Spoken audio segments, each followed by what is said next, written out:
bonjour. Ce que je propose comme atelier, enfin je propose comme activité, disons que je travaille autour du conte. Et quand je dis que je travaille autour du conte, c'est à la fois une proposition de prestation, de spectacle, soit seul, soit accompagné, notamment en ce moment avec un quatuor à cordes, avec un projet depuis 2 ans, musique classique, et conte sur cette musique ou avec cette musique classique. Je propose aussi des prestations contes dans des collectivités ou dans des structures qui me demandent d'intervenir, souvent pour les enfants. Je compte aussi avec des adultes. J'adore compter pour les adultes. Quand on me le demande, ou on me le demande, ça peut être une fête, ça peut être une réunion, ça peut être... voilà. La semaine dernière, j'ai compté pour une centaine de personnes sur une grosse réunion de famille, par exemple. Voilà. Et puis je compte, et j'ai un grand bonheur à compter. Non, en fait, c'est pas vrai du tout. J'ai un grand bonheur à faire en sorte que les enfants des écoles, quand on me fait appel, créent leur propre conte. Alors, pour que ces enfants des écoles créent leur conte, d'abord je les mets dans les conditions du conte, ça veut dire que je commence par montrer ce que c'est qu'un conte. Et c'est pas n'importe quel conte, c'est le conte merveilleux. Donc je commence par conter un conte merveilleux. Ou deux. Et ensuite, je leur dis que ce sont eux qui vont créer un conte qui n'existe pas encore sur la Terre.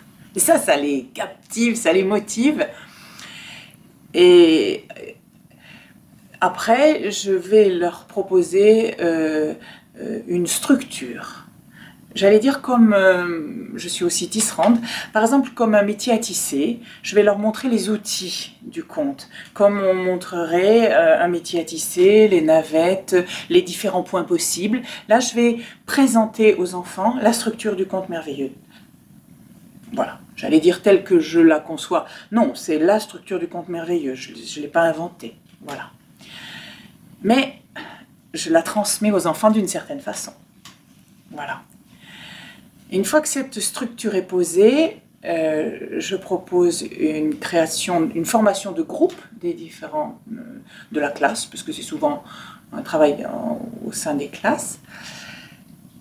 Et chaque groupe va créer son personnage. De la même façon que on serait, si on fait le parallèle avec le tissage, on serait à choisir nos différents types de fils et nos différentes couleurs.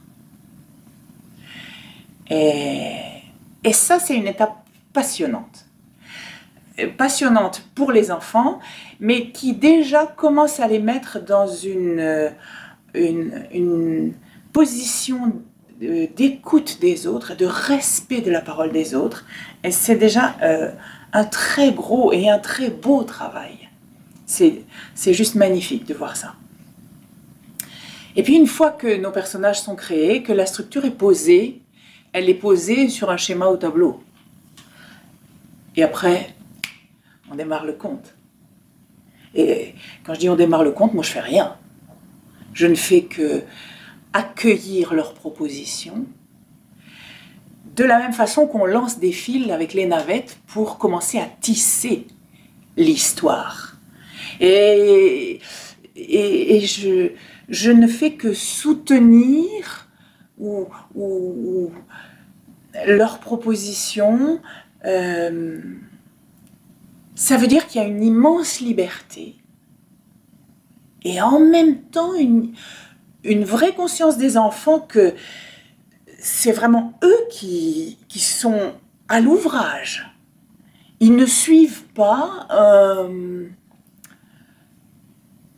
un cadre.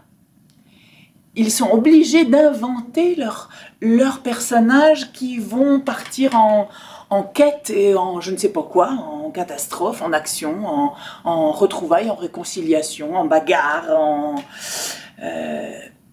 Et il y a donc toujours un grand moment de grande solitude où on se dit ça part où, mais on a le schéma au tableau qui nous donne, qui nous dit voilà, et de temps en temps je note je pointe du doigt le schéma au tableau en disant voilà, dans votre création actuellement vous en êtes là, vous en êtes exactement.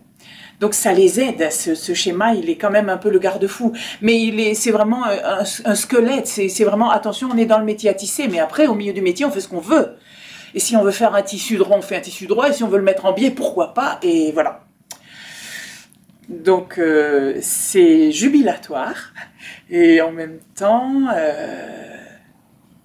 c'est très, très fort.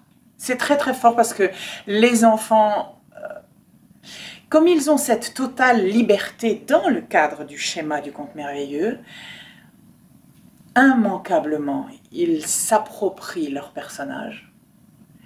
Ils parlent à la première personne.